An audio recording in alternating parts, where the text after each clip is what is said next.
Assalamualaikum warahmatullahi wabarakatuh. Channel ini membahas tentang dimensi sejarah Indonesia. Materi video ini diambil dari berbagai sumber. Buang energi negatif dan ambil sisi positifnya. Selamat menyaksikan. Satrio Piningit muncul. Imam Mahdi hanyalah sebuah frasa. Frasa didefinisikan sebagai satuan gramatika yang berupa gabungan kata yang bersifat non-prediktif atau lazimnya disebut dengan gabungan kata yang mengisi salah satu fungsi sintaksis. Dengan kata lain, frasa merupakan gabungan dua kata atau lebih yang tidak melebihi satu batas fungsi. Fungsi tersebut merupakan jabatan berupa subjek, predikat, objek, pelengkap, dan keterangan. Jika dikaji secara mendalam, maka frasa Imam Mahdi dikategorikan sebagai frasa endosentris atributif, yaitu endosentris yang memiliki unsur pusat yang mempunyai unsur yang termasuk atribut. Atribut adalah bagian frasa yang bukan unsur pusat, tapi menerangkan unsur pusat untuk membentuk frasa yang bersangkutan. Umat Islam baik golongan Syiah dan Sunni maupun sempalan atau pecahannya selalu berbeda pendapat tentang permasalahan Imam Mahdi. Masing-masing pihak bersikukuh pada pendapatnya yang menyebabkan mereka terpisah dan terkotak-kotak dalam pemahaman, pengertian, dan keyakinan. Yang lebih memiriskan hati, perbedaan pendapat ini telah berurat berakar di dalam dendam. Ironisnya, kebanyakan di antara kita yang tidak tahu akar permasalahan malah ikut-ikutan menyalahkan orang lain yang tidak sepaham atau bertentangan dengan apa yang selama ini kita dengar dan pahami.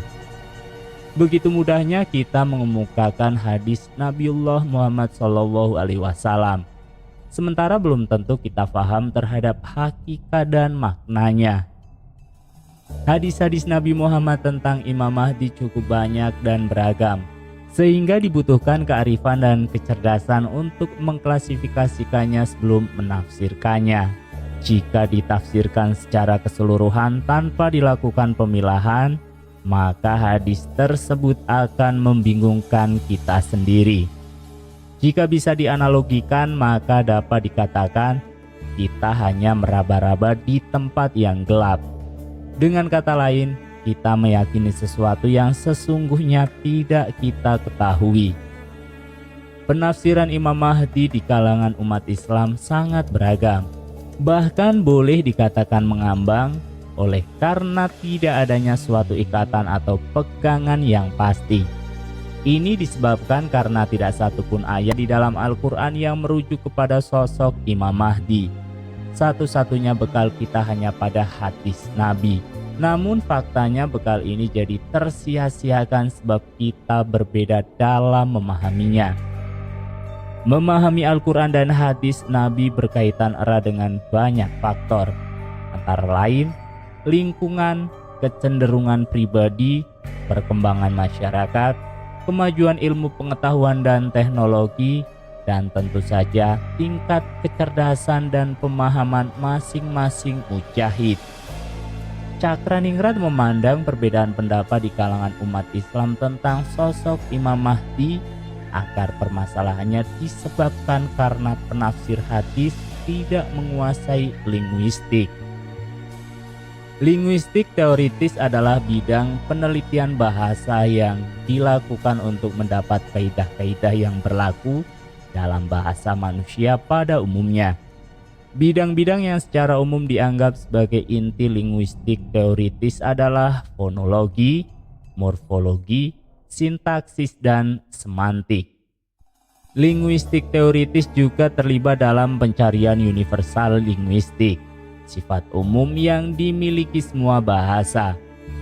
Frasa Imam Mahdi harus dipahami secara linguistik lebih dulu untuk memudahkan kita menafsirkan hadis Nabi Muhammad yang kelihatannya sangat sederhana namun rumit. Fakta kerumitannya dibuktikan dengan terpecah belahnya umat Islam dalam memahaminya.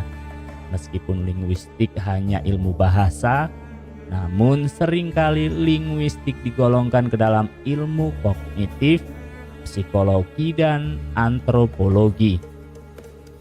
Terminologi Imam Mahdi. Terminologi atau bahasa Latinnya terminus atau peristilahan adalah ilmu tentang istilah dan penggunaannya. Istilah dalam bahasa Arab adalah kata dan gabungan kata yang digunakan dalam konteks tertentu. Secara etimologi, imam dalam bahasa Arab artinya pemimpin. Mahdi dalam bahasa Arab artinya orang yang diberi petunjuk. Menurut Kamus Besar Bahasa Indonesia, Mahdi diartikan sebagai penunjuk jalan. Dengan demikian, terminologi Imam Mahdi adalah pemimpin yang diberi petunjuk oleh Allah untuk menunjukkan jalan yang benar dan lurus untuk keselamatan dan kebahagiaan manusia. Berdasarkan terminologi di atas, maka dapat ditarik satu kesimpulan bahwa Imam Mahdi tidak bisa diartikan sempit atau dibatasi sebagai pemimpin Islam saja, oleh karena Imam Mahdi adalah pemimpin umat manusia, meliputi umat yang beragama Hindu, Buddha, Konghucu, Kristen, Islam, Majusi, Zoroastrianisme, dan aliran-aliran kepercayaan dan kebatinan dan seterusnya tanpa terkecuali. Diharapkan kemunculannya. Tidak ada satupun dalil hukum yang dapat membenarkan bahwa umat Islam mengharapkan kemunculan Imam Mahdi. Perkataan dan keyakinan umat Islam bukanlah sebuah jaminan hukum jika mereka menaruh harapan yang besar terhadap kemunculan Imam Mahdi.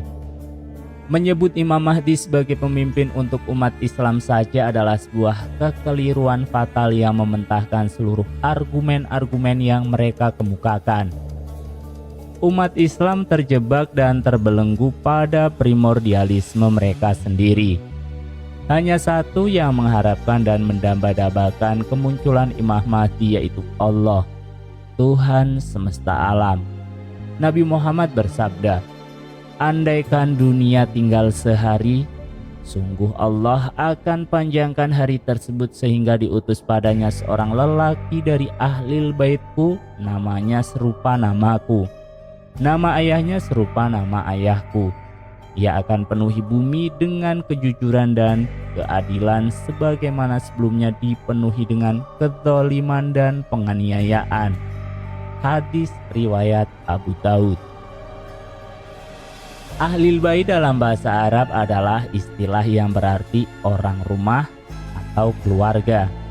Muslim Syiah berpendapat bahwa Ahlul Bait mencakup 5 orang, yaitu Ali, Fatimah, Hasan, dan Husain. Mereka menafsirkan Imam Mahdi harus dari keturunan Sayyidina Ali. Muslim Sunni berpendapat bahwa Ahlul Bait adalah keluarga Muhammad dalam arti luas, meliputi istri-istri dan cucu-cucunya, hingga kadang-kadang ada yang memasukkan mertua-mertua dan menantunya. Cakraningrat berpendapat, kata Ahlul Baitku memiliki makna adanya sebuah kedekatan yang paling dekat dengan konteks ilahiyah, sehingga kedekatan itu tidak boleh dibatasi oleh sekat-sekat yang bersifat manusiawi. Anak, cucu, menantu, mertua, dan seterusnya. Karena kedekatannya dalam konteks ilahiyah, sehingga Nabi mengatakan, lelaki dari Ahlul Baitku, namanya serupa namaku, nama ayahnya serupa nama ayahku. Sebuah hubungan dalam ikatan yang tak terpisahkan. Imam Mahdi bukan Muhammad, dan Muhammad bukanlah Imam Mahdi. Muhammad tidak bisa disamakan dengan Imam Mahdi, dan Imam Mahdi tidak bisa disamakan dengan Muhammad. Keterkaitan Imam Mahdi dengan Muhammad ibarat sekeping mata uang. Al-Quran diwahyukan kepada Muhammad. Imam Mahdi ditugaskan membuktikan secara nyata kebenaran Al-Quran. Oleh karena Al-Quran berisikan firman-firman Tuhan, yang membenarkan kitab-kitab sebelumnya yaitu Injil, Zabur, dan Taurat. Maka Tuhanlah yang paling mengharapkan dan mendamba-dambakan kemunculan Imam Mahdi untuk membuktikan kebenaran firman-firman-Nya. Sebagai gambaran betapa besarnya harapan dan dambaan Tuhan terhadap kemunculan Imam Mahdi.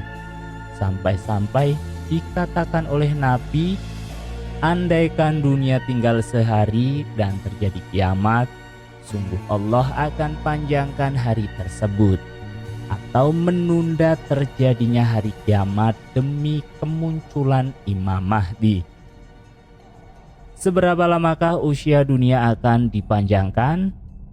Nabi Muhammad bersabda, sungguh bumi ini akan dipenuhi oleh kezaliman dan kesemena-menaan. Dan apabila kezaliman dan kesemena-menaan itu telah penuh, maka Allah akan mengutus seorang laki-laki yang berasal dari umatku. Namanya seperti namaku, nama bapaknya seperti nama bapakku.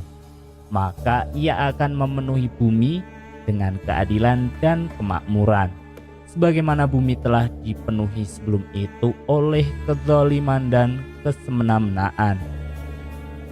Di waktu itu langit tidak akan menahan setetes pun dari tetesan airnya, dan bumi pun tidak akan menahan sedikit pun dari tanaman-tanamannya. Maka ia akan hidup bersama kamu selama 7 tahun, atau 8 tahun, atau 9 tahun. Hadis riwayat Tabrani. Cakraningrat berpendapat, Nabi Muhammad tidak mengetahui secara pasti berapa lama dunia akan dipanjangkan. Dengan kata lain, berapa lama Imam Mahdi memimpin kita. Apakah 7, 8, atau 9 tahun? Semua itu menjadi rahasia Tuhan. Yang menjadi sebab kemunculan Imam Mahdi karena bumi ini telah dipenuhi oleh kezaliman dan kesemena-menaan. Kezaliman dan kesemena-menaan dalam arti sempit selalu dikaitkan dengan sistem pemerintahan atau pemimpin dengan rakyat. Akan tetapi dalam arti luas, termasuk umat Islam yang begitu mudahnya menganggap umat yang beragama lain sebagai umat yang salah, musyrik, kafir, dan sebagainya.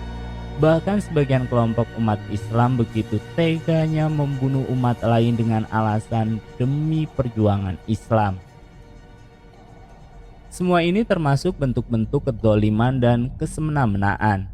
Sebagai sebab dari kemunculan Imam Mahdi, bumi yang tadinya penuh dengan kezaliman dan kesemena-menaan akan dipenuhi dengan keadilan dan kemakmuran. Terwujud tatanan masyarakat adil dan makmur di bawah kepemimpinan seorang pemimpin yang bergelar Imam Mahdi. Keadilan sebagaimana yang dimaksudkan dalam hadis Nabi Muhammad merupakan model kepemimpinan yang hanya dimiliki oleh pemimpin yang bergelar Imam Mahdi. Imam Mahdi tidak lagi melihat manusia berdasarkan latar belakang agama mereka, sebab agama sudah sirna di muka bumi.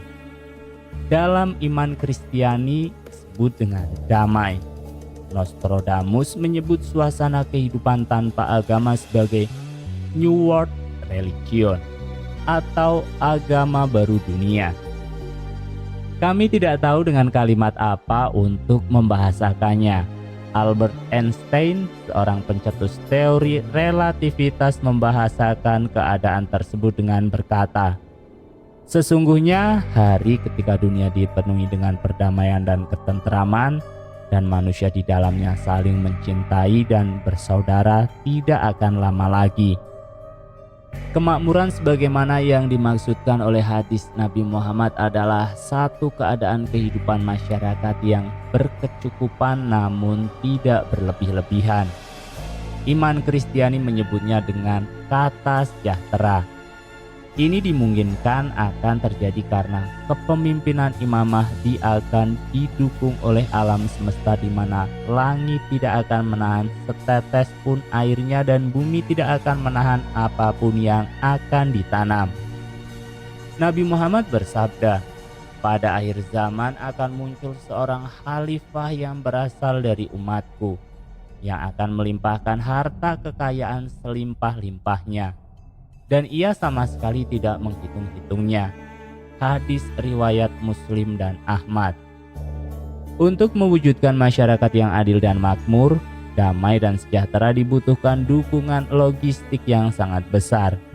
Imam Mahdi tidak pernah gentar sedikit pun karena Tuhan akan menurunkan seluruh perbendaharaan langit dan memunculkan semua perbendaharaan bumi, baik yang terpendam di dalam tanah maupun yang ada di dasar lautan untuk mendukung kepemimpinan Imam Mahdi. Imam Mahdi tidak memiliki hutang budi kepada siapapun termasuk kepada Islam. Andaikan dia memiliki hutang budi, maka dipastikan dia tidak dapat memimpin dengan adil. Umat Islam sangat ingin membantunya, tapi kesempatan itu tertutup buat mereka. Dari awal hingga akhir, hanya Tuhan saja yang mendukung dan membantu Imam Mahdi karena hanya Tuhan saja yang mendamba-dambakan kemunculannya. Sekian, salam Rahayu. Wassalamualaikum warahmatullahi wabarakatuh.